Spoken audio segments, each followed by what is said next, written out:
This is a toy spot on DC Superheroes Supergirl. Supergirl is the last figure of the line that I'm reviewing for Wave 2.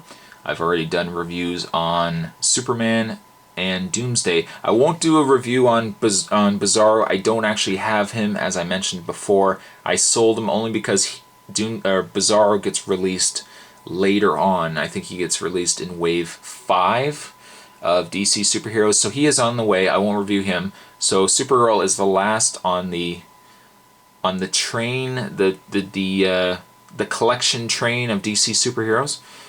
If we have a look on the packaging here, now normally this, and I mentioned this before, normally this would be a comic.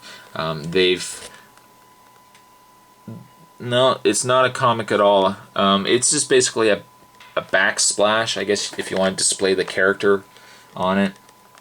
But we get the nice starburst effect there, the yellow and the red. There's DC Superheroes along the side here with Supergirl along the bottom. If we turn the package over, the characters in the wave are the Superman, and there we have Kara. Not Kara. I think it's Kara. Yeah. We also have Bizarro, and we also have Doomsday. Now, this figure got re-released a second time. They re-released her with a black skirt. I didn't decide to get the black skirt because it wasn't very accurate to the comics, and unless it's an actual character that has that repaint, I don't normally buy into repaints all that much.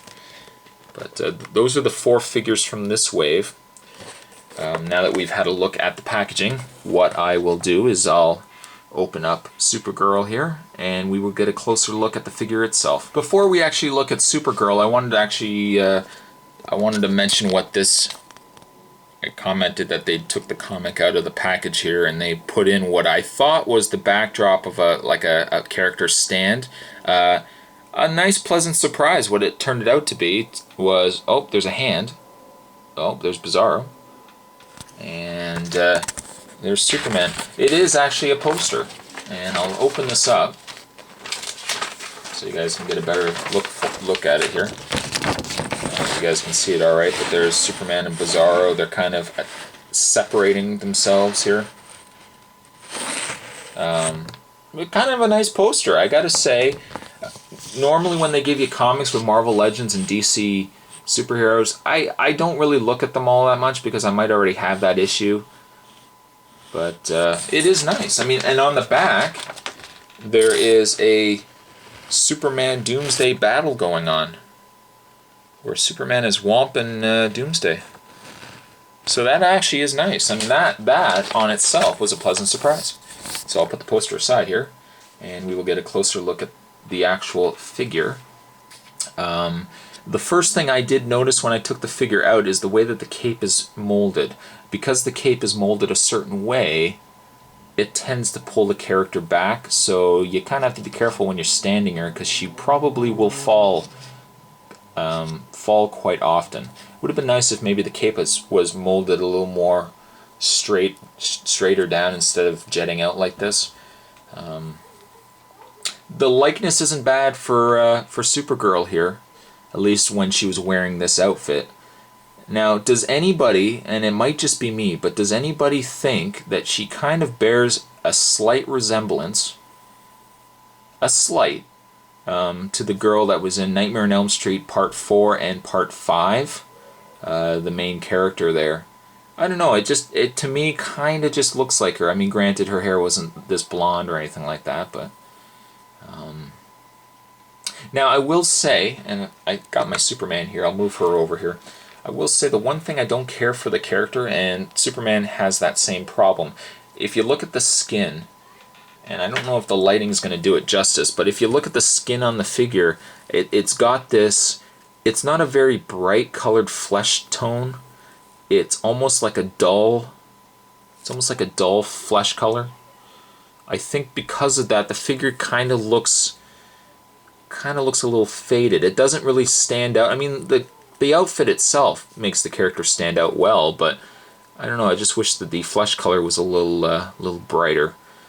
But she does have a nice bright white t-shirt, which makes the character stand out quite well. And then you've got the Superman symbol there. She's got the bright blue skirt here. And if you are actually wondering, she is wearing blue undies there as well.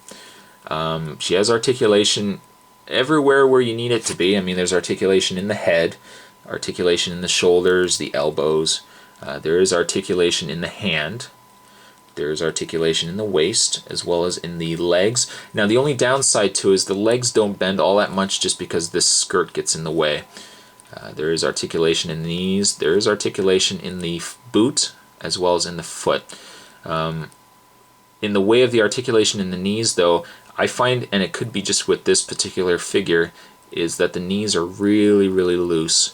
And it probably doesn't help the fact that the knees are so narrow that because you've got the pin running across it, there's not enough that makes the leg tight enough, if that makes any sense. But yeah, the knee is a little loose on this figure. But I would say that this figure, unless you're, and I see even, I think you guys can see it there, she's a little loose.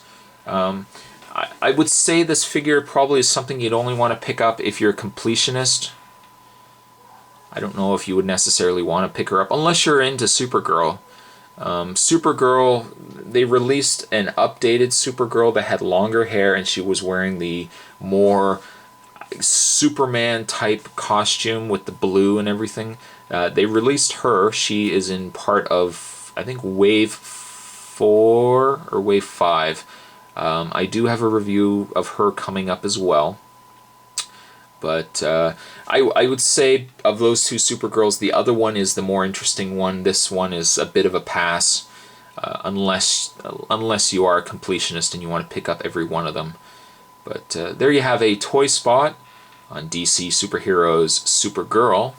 And with that, I will see you guys next time.